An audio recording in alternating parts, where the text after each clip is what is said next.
Excuse me, sir. No homeless people allowed here. Whoa, whoa, whoa. I don't have change. I don't have change. Oh, damn.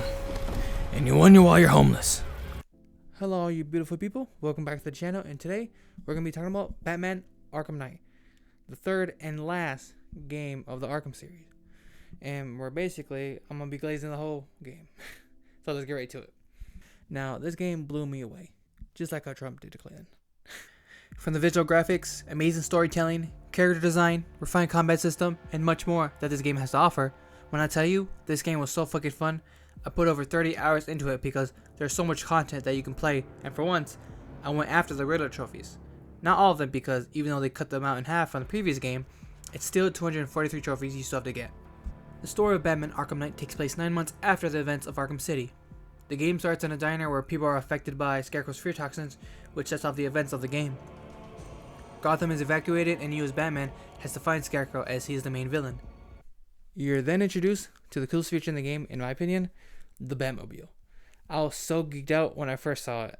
Ooh, even the odds. Ooh, I think I know what this is. Hands on military hardware. I'm geeked right now. That's fucking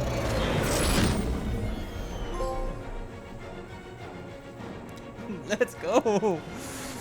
Some people might have their opinions on, if they like it or not, if they, use it too much in the game, but I loved it. And I didn't see any issues with it, so, also this is my opinion in my video, so I don't really give a fuck. Continuing the story, you figure out that Scarecrow's producing a large amount of fear toxin at the Ace chemical plant. So you go and try to stop him, but you're met with a militia of some unknown figure called the Arkham Knight, who's allied with Scarecrow. After that, you go deep into Ace Chemicals to find Scarecrow in the main chemical mixing chamber, but he gets the best of you and are locked in while the whole plant is exploding. So you do a hero sacrifice and try to minimize the blast radius of the fear toxin before the plant explodes. But oops, you get knocked out and are exposed to the fear toxin, which brings back Joker from the dead. Well, in Batman's mind really, as we realize that Batman is still infected with Joker's blood from the last game. Oh yeah, he's also keeping 4 people in captivity to try and reverse the effects of Joker's blood. After you survive, you find out that Oracle, or Commissioner Gordon's daughter, Barbara Gordon, is kidnapped, and when you and Gordon go check out where she was last seen, Batman tells him that his daughter has been helping Batman fight crime. But Jim is furious that Batman brought his daughter into this mess, so he stops talking to him. She's my family! My daughter! She's all I've got! So now you try and find his daughter. Back to the villain, you find out that Simon Stagg, a wealthy billionaire, is helping Scarecrow with spreading his fear toxin with his device called the Cloudburst. So he gets his airship because he has one, fight some soldiers, and lock him in a cage.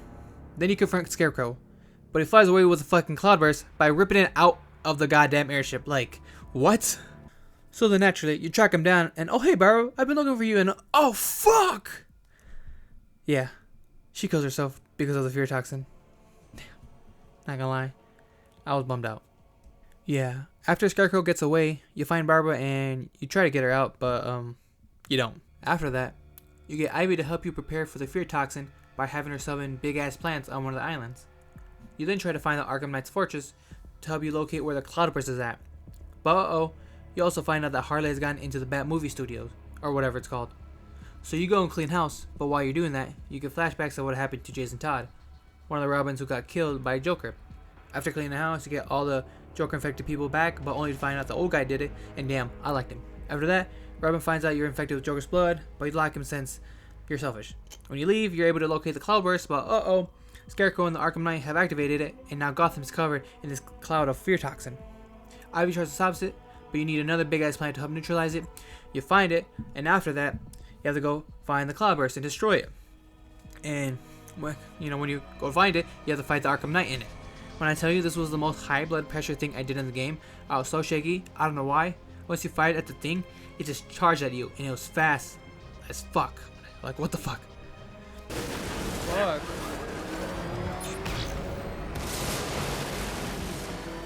Coward! Oh my god. What the fuck? Cloudburst is not bait, Knight. Fucking hell. That is scary as fuck. That is scary as fuck right now. God fucking damn. So after you destroy it, Ivy's able to neutralize the fear toxin, but by doing so, she dies. God damn it. Like, I really hate... So many people are fucking dying in this game. I fucking hate it. Fuck, man. Man. I'm sad now. A whole bunch of people are dying in this fucking game. I'm like, fucking hell. Moving forward, the toxin is gone, and now the next mission is finding and rescuing Commissioner Gordon. You find out he's being held by the militia and infiltrate their hideout. You find him, but then you're confronted by the Arkham Knight, and it's revealed that it is Jason, the Robin who was killed by Joker, or so we thought. You beat him, then you free Jim, but he betrays you, and it's also revealed that Barbara's not dead. Let's go! Yada yada yada. You get shot off a building, get back to GCPD. The whole building is surrounded by militia tanks, so you blow them up with a Batmobile. Then Scarecrow kidnaps Robin, so you give yourself up. So now, we're at the end of the story. Scarecrow has you locked up, ready to reveal the identity of the Batman. Now, before this happens, obviously, he does actually, take off the mask, but we get into basically a deep dive into Batman's mind, where basically now Joker's in control. He's now fully, infected with Joker's blood. So we see just, we play as him, which is pretty cool to be honest.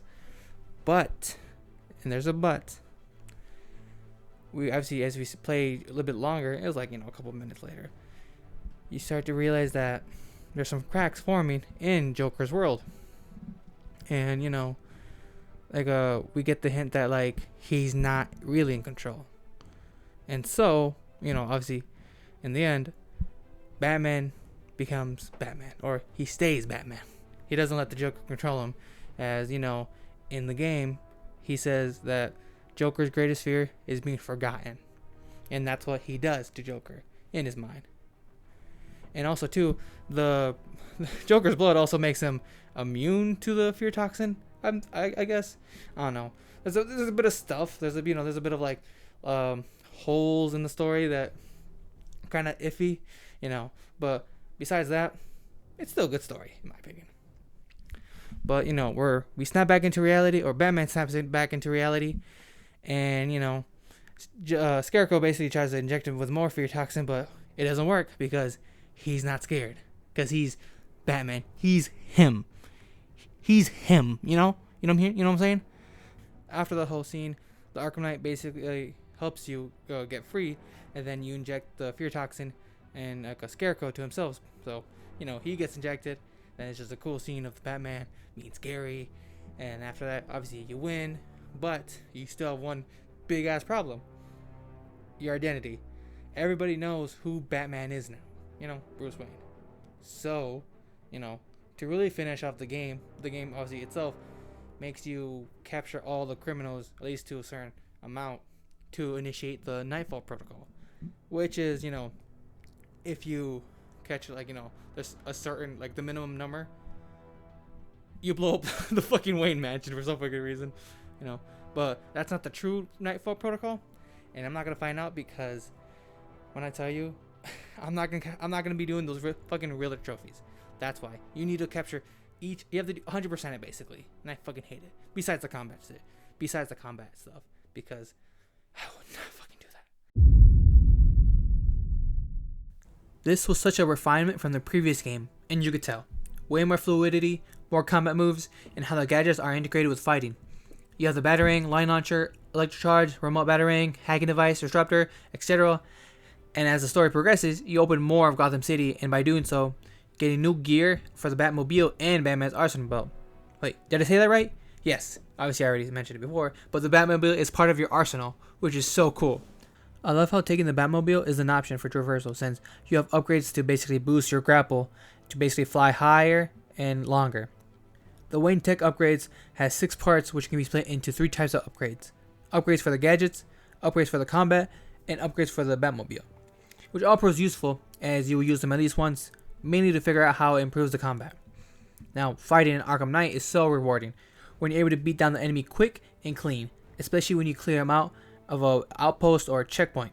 Side note, while I was playing through the game, I found out that I was using the gadgets more in combat than I did in the previous games, and the reason being is because I did a lot of the militia missions where I had to take out the, checkpoints or the outposts, or take out the ACP commanders, And you can brute force it with your fist if you wanted to, but that's just gonna be very very hard, because there's different types of enemies that you have to face off, and you can do your fist, but you have to be very skilled, and just God, it's gonna be a lot of trial and error. And I tried to do it for like an hour and a half for like one outpost or one checkpoint, and it was fucking so hard.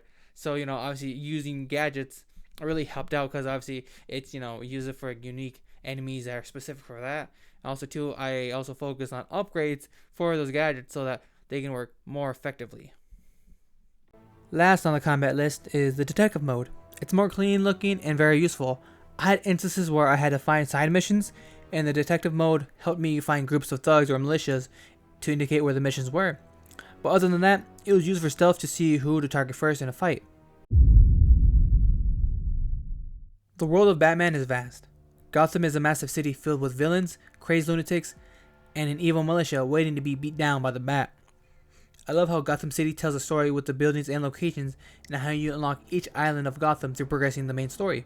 The traversal of the city is so fun because you can roam in the Batmobile or glide your way across Gotham. As the last game in the series, the world building, in my opinion, is amazing.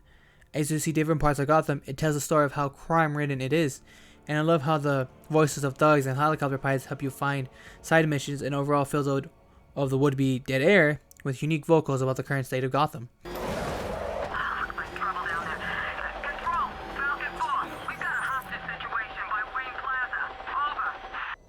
Oh.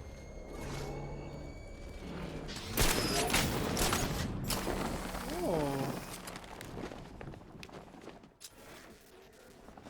Dead bodies, tanks, mass evacuations. I love Gotham at night. I also love how the city is split into 3 islands. Bleak Island is where the poor reside, where you can tell the place is run down, and it also has factories as well as dirt roads. Miagami Island is the main city with tall buildings, paved roads, and home to the Wayne Tower. Fly, fly, fly. And lastly, Founders Island, where there's tall new high-rises are in development, and underneath are the slums that support it. The content. The game has a lot of content to explore and discover, ranging from taking down the supervillains like Two-Face and Penguin, to getting rid of the militia's grip on Gotham by taking out outposts, checkpoints, APC commanders, etc., as well as finding all the Riddler trophies. I don't know why you would, but you can. Now, outside the main game, there's also free DLCs. Majority of them are around 30 minutes of content, but some are longer and can be up to 30 hours, which is so nice because you can continue to play the game with new content after finishing the main game. Arkham Knight actually makes you feel like the side missions are just as important as the main story. It also helps that the game implies that you should do more than the main missions, and finishing the other missions leads you to initiating the Nightfall Protocol at the end of the game. And that's Batman Arkham Knight. I really enjoyed playing this game, but really, I enjoyed playing the trilogy. From start to finish, it was a very, very enjoyable experience. I had lots of fun. I had a lot of, also bad moments or anger moments, but that's obviously just part of gaming. And it was very nice. I loved that I got to experience how each game improved upon itself, and how now obviously I could not only you could feel it, but you also can visually see how it got better, which I love. Now, even though obviously people have different opinions about the Arkham Knight, and obviously just the trilogy itself, and there are obviously critiques, I just I really enjoyed it. I'm an average gamer, and to be honest, this was very pleasant in my opinion. There's some things that that obviously I kind of do not like about about the game, but this is more of a glazed video, so I'm not really saying anything negative about it, but still. But that's pretty much it. I hope you enjoyed this trilogy, this part 3, this final. And if you want, like, comment, subscribe, watch this like 100 times so it gets recommended or not. I don't care. But besides that though, I'll see you in the next video. Adios. Outro.